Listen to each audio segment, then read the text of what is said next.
tutaramenya ikintu na kimwe kuri Yesu, hari ikintu cyari mu mitima yacu twaramukunda. Kumukorera n'umuriro kandi atabintu byinshi cyane uramenya kuri Bibiri ivyo ivyita urukundo. Imana utiyumvira igihembo na kimwe, utiyumvira merci y'umuntu n'umwe. Ikibazo sinabantu, ikibazo ni wewe nyene. Hinduka wewe nyene hejuru ubikemura indani. Urabiza ati uyu muzi nawe uranduye, igiti ntikizosubira kunanda. Ugira uza aho nyene wumvise Imana.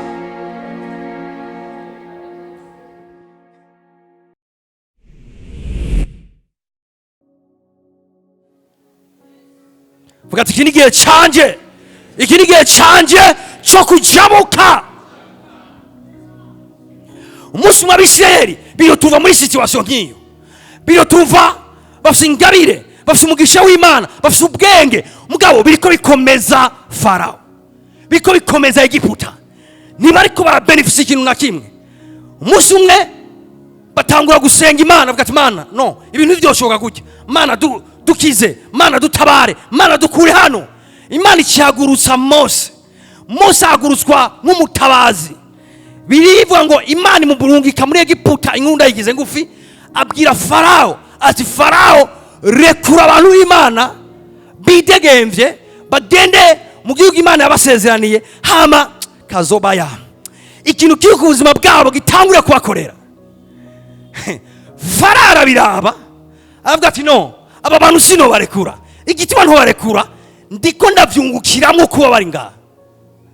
Bari mwiyumvira ngo igituma Farao yanana, nimwiyumvira ngo kwari kubakunda. No, ni kwari kubakunda, kwari kuba profita.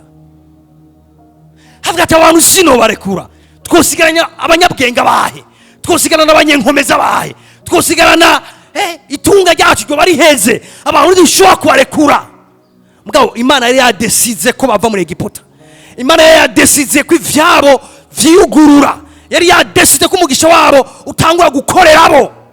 Na Imana yavuga ati Farao utavyemeye ku neza uravyemera ku nabi, ko je nadesize ko abantu banje bava ngaha.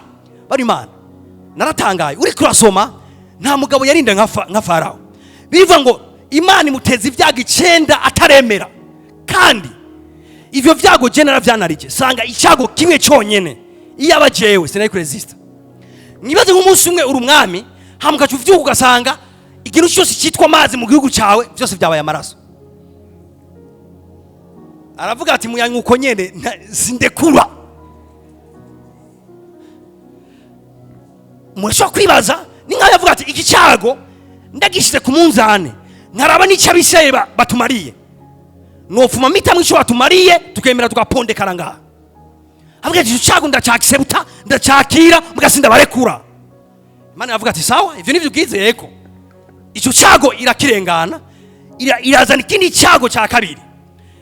Urabona kuvyuka ukaje usanga imibu ahantu hose, imibu iguruka kujya kwinzuki munzu. Apana imibu yavyawe n'imibu, imibu iremwe n'Imana.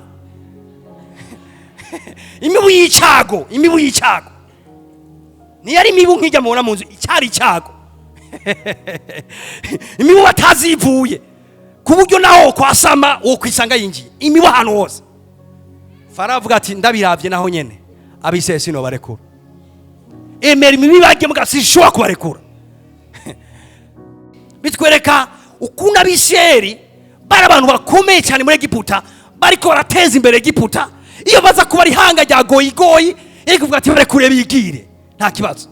Mukavuga ati nibava ngaha badufitiye ikibazo kinini cyane, twaba duheze. Nga Imana yari determine ko baba libere n'ingabire zabo zikaba libere. Yari determine. Irakubita icyago cya gatatu, icyago cya kane, icyago cya gatanu. Ageze ku cyago nk'icya kane, aravuga ati numva ngodojwe gatonye, mugabo nimugende mushikanire uhoraho amashikanwa yanyu. Ati hanyuma mugabo nimugende mwese, hagenda abagabo, abagore n'abana n'amasho yanyu agume ngaha. Urazi ngaha kanashaka, avuga ati nimuhave mugenda muke mugirayo, nguma n'ikintu kidufatanya. Iyo bicaho hose umugabo yagiye asize umwana n'umugore n'amasho yiwe, ntaza guherayo, araza kugaruka. Mose aramubwira ati ivyo navyo ntabyo nemeye. Bano mana ivyago biramuponda kandi undi Musa arabwira ati mviriza ndabemereye genda mutange ibimazi vy'Imana yanyu ariko nimushike kure. Niko ndashaka kubereka mentalite ya Farao. Iyi mentalite ya Farao. Farao yari umumesha gose. Yari umumesha cyane. Now, ibi byose bimaze kuba Imana ivuga ati genda determine utavyemeye ku cyago cya gatanu uravyemera ku cya gatandatu. Vyase ku cya gatandatu ndashaka ni ikindwe. Gushika utebe wemere. Farao akubitwa gushika ku vyago 9. Nga Imana ikirabwira Mose ati Mose ngenda kubwire yuko iri joro ndafise icyago kimwe narimbitse ngombe ndakirekure ninakirekura Farao naza gushobora kuresista araza kurekura ubwoko bwanje bugenda atire kubwiyomvo genda ubabwire babaga umwagazi w'intama hama inyama zawo bazige sivyo gusa amaraso y'uwo mwagazi bayatore bayasige ku bishimajyango hanyuma muri iryo joro niba bariko baragizo nyama bazige bakenyeye. Urazi ngicyo yabwiye ati ndabizi neza ibintu biza kurata. Ndabizi neza ngombe ngocora akantu kanyuma nibiza kurata. Bazige bakenyeye kuko iri joro nyene baraza kuva mu buja. Mose acarinjira muri Egiputa bazi ngo ni wa Mose azana ivyago jare bitaza kuribera Isirayeli. Nga yarazanye ikindi cyago sindamusika. Amaze gushika muri Egiputa raba ibintu vyabaye. Baragira ivyo bagize vyose hama umumarika muranduza araza. Imana yatanze instruction iri clear. Yarevuze ati niyaza arica umwana wese w'imfura ahereye kuri Farao gushika kuri Nyarucari. Ati sivyo gusa n'ikintu cyose cyitwa cy'imfura kiraza gupfa. Urazi ikintu cyabaye habaye ivyo nyene. Nga bimaze kuba Farao avuga ati abantu baraza baramugondoza avuga ati Farao naho tumva uno munsi gerageza wumve turahonye gerageza urekura ubu bwoko. Urazi ikintu cyaciye kiba sukubarekura gusa biva ngo yateje ubwoba muri Egiputa. Imana ivyo ariko rakora si ivyo vyago gusa mugabo yateje ubwoba bw'iryo hanga kuburyo umunyegiputa wese abonye umwisirayeli yumva ubwoba mu mutima yumva bateye ubwoba hama baca baraza barabisaba biva ngo babahihita babwira ati turabasavye mugende muraye muvuye muri iki gihugu cyacu mugende. Haleluya. Noshobora kuzamuka. Katalabaya riba sobra hakatalabaye obrado saragabaya. Now bahejeje kujya bahejeje vyose kuba abisheri baritegura bati turagiye. Farao arekuye abanyegiputa bararekuye mandi majambo barabaye free. Iki nico no kwita agakiza ka Bisirayeli. Mugabo bamaze kuba free Imana kirababwira ati umviriza jewe ndi umuntu mwiza singide n'ijyumuntu kandi nta nuwomerana. Mga namwe ndase ko babagideni kandi babaherana. Uno munsi ngira ndabashire ikintu ni kuri wa murongo rero twasoma kuva 12:36. Yavuze ngo Imana ibaha kurabwa neza n'abanyegiputa. Ikiri kindi kintu bari Imana ukuntu kwari ikindi bisigura gucungurwa cyangwa gukurwa muri Egiputa. Iki ni kindi kintu Imana yakoze. Imana yakoze ibintu bibiri. Icambere yarabugururiye ibagira bidegembya. Mbwa icakabiri ikibashira ko favere. Mbwa iyo favere bashizeko yari yiki? Yari favere yo kwigarurira eka navuga ukuntu yo gushumbushwa ivyo bakoreye muri Egiputa batahembwe. Imana ishobora tumviriza ngo ndabashire ko favere. Mbwa favere imaze gushika mumenye ko ari igihe gishasha gitanguye. Muke mugenda kunzu z'ababanyi b'abanyegiputa mubabwiye ati duha amafeza duha amazahabu dubwato bwanyu mu cyumbamwo duha imitsima itambiwe. Bana Imana igitangaza ngaha ni kintu Imana yababwiye ngo genda ku babanyi banyu. Niya nababwiye ati genda umwe aje mu ntara yo hirya undi aje mu ntara genda ku mubanyi wanyu muzinanye. Mu yandi majambo, ikintu ngombe nkore sinza kugikora kubera mutazinanye. N'abantu babazi ko muri aba esclave, n'abantu babazi ko ataco mumaze, ko atamugabane mufise muri Egiputa. Mugabo genda kuri abo nyene nabashize ko ikintu bataza gushobora kuresista. Barabaha ubutunzi bwanyu mugende. Bari Imana baca baraza. Urana akadodora ku mubanyi iwe wa mbere. Ati nanje ume amafeza n'amazahabu yawe. Ubwo nyene akaca yirukanga mwisanduka yabikamwe. Akaca tora amazahabu akikorera, akaca tora amafeza akikorera, akaca bahereza ati nimugende akira. Uwundi akaca genda ku mubanyi wiwe. Ati burya narinje umpe amafeza, umpe imitsima itambiwe, umutwato mucumbamwo. Ubwo nyene resistance yose yari yahagaze. Ubwo nyene akaca yirukanga, akaca bitora muri stoka aho bibitse, ati nimwakire abantu b'Imana. Bakaca bava ngaho, bakaca bagenda. Bibiri ivuga ngo bava muri Egiputa bafise ubutunzi butovugwa. Abantu bari bamaze imyaka irenga amajana araba esclave ijoro rimwe. Hasakarabaye. Ndakunda Imana mwibaza ijoro rimwe batanguye araba esclave babakene, mugabo iryo joro riheze ari abantu bidegemvye babatunzi. Ijoro rimwe Imana ibikorera rimwe, ijoro rimwe. Baca basohoka ngaho buzu itunga apana bivye. Itunga Imana ibashumbushije. Bava ngaho muri Egiputa baragenda. Ivyo ni ibintu vyakozwe yari efe ya PASIKA y'Abayuda. Nico shaka rero wumve. Ibi ni vyasigura iki? Vyasigura efe ya PASIKA y'Abayuda.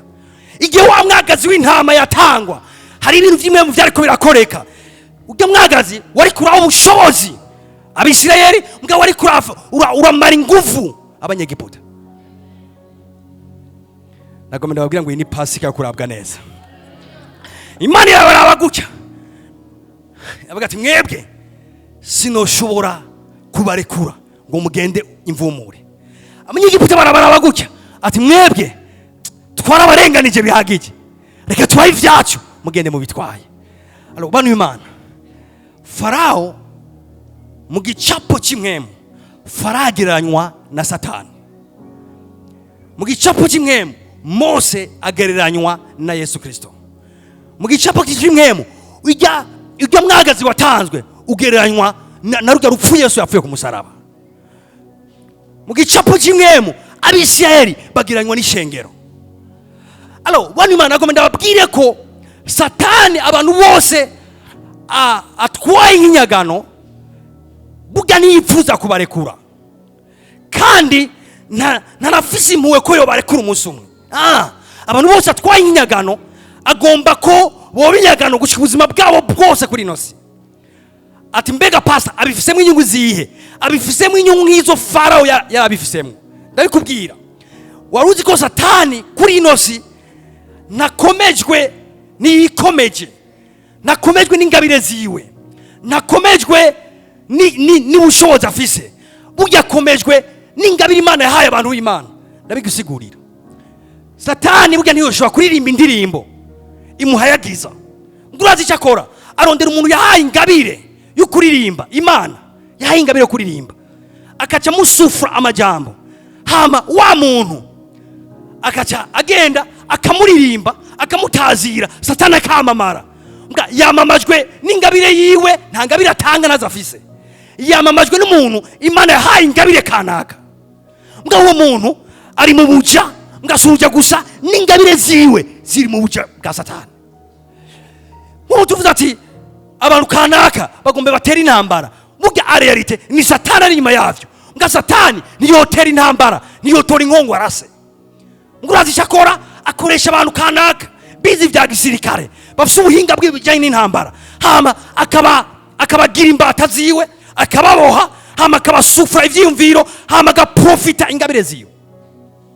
Ni Imana yatanze izo ngabire, ni Imana yahezegeye abo bantu, kandi igihe yabaha izo ngabire yashaka ko ubwo bwoko bukomera, yashaka ko abo bantu bashika kure. Mugabo umwasi igihe azifata mu maboko zaciye zitangura kumukomeza no kumukorera. Haleluya. Tuvuze ngo umuntu yaje yica uwundi, shatuvuga ati ni satani yabikoze. Mbwa are yarite satani yo kwica umuntu. Mbwa yica umuntu gute? Satani afata umuntu afise inguvu hama akamugira imbata yiwe, hama akamusufura ivyumviro, hama akamubwira ati ico ujya muntu yabikora.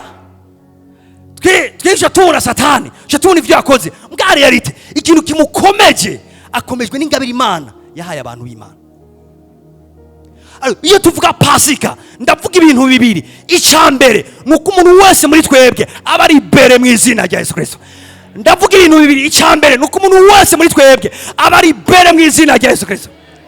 Mugabo rero apana ko ari bere gusa n'ingabire zawe. Kazakaraba. Ingabire Imana yaguhaye bugiye ziguhaye kugira zigutungije zikubesheho. Zitakubeshejeho hariho systeme wisanzemwo yakugize imbata yaho. Ishobora kuba systeme du monde, ishobora kuba systeme y'igihugu kanaka, ishobora kuba systeme y'ahantu ukorera. Mugabo today nagomba kubwira ngo Imana ikugurure mu izina rya Yesu Kristo. Wisanga ahantu hiyaguye, wisange kazebaya, wisange ubuntu Imana yaguhaye buriko wowe uriko uprofita wenyene. Apana undi muntu, apana undi muntu. Hari abantu muri nosi batarosa abantu boba baheze. Hari abantu muri nosi batarosa umuntu Imana yahaye amagift kanaka boba baheze. Bafite ivyumvira ibihe nk'ivyo vya Farawo. Agenda arondera abantu bamukomeza, agenda arondera abantu bamukomeza ahantu hariya. Ushobora kuba warisanze aho hantu atavyuzi. Mbwa pasika kimwe mu isobanura kwidegemvya, isobanura kuva mu buja wewe mugabo kandi n'ingabire zawe zose.